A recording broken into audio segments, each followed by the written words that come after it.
Sister Rashida, Sayed has touched on racism within the Dearborn community.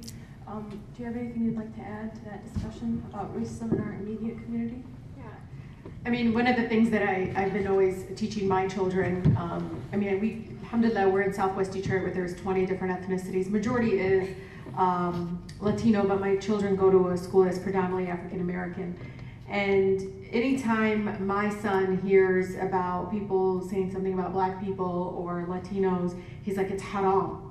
Of course, some of the white people don't know what the heck he's talking about, but it's just a sin. You know, trying to combat some of the stereotypes that you're being fed through the media, through all kinds of things that you grew up with, from the kind of portrayal that you have of black men and women. Those are images and stereotypes that you constantly need to fight back on, because guess what? 80% of what people are seeing about us is very, very negative. That we're angry, that we're hateful, that we want to kill everybody. And so, you know, one of the things I want to say to the young people, and I find myself doing this all the time, we have these stereotypes that instantly come to mind when you see certain people, the way they dress, the way they're speaking.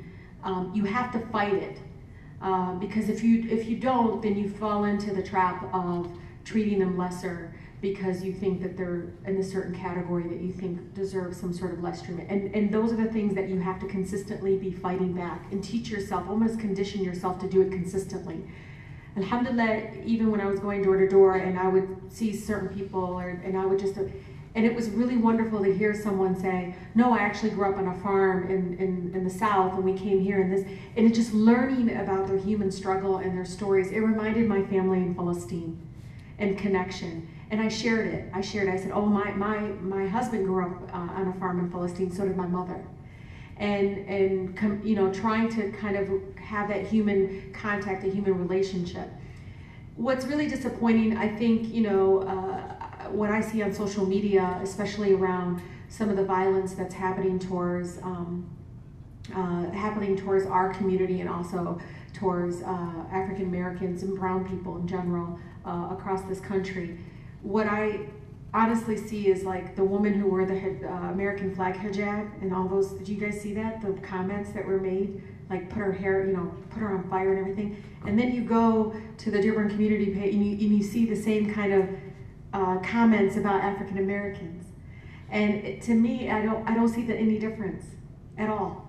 And to me, you know, those are the kinds of things that if you're not calling them out on it, because I know you know friends that do this, then you're also committing that harm, honestly, if you're not calling them out on it as well.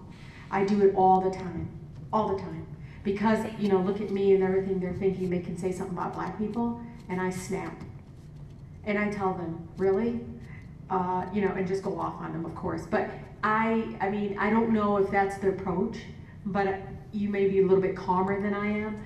But I think that you need to call it out, because if you don't, then you're allowing it to be accepted into society.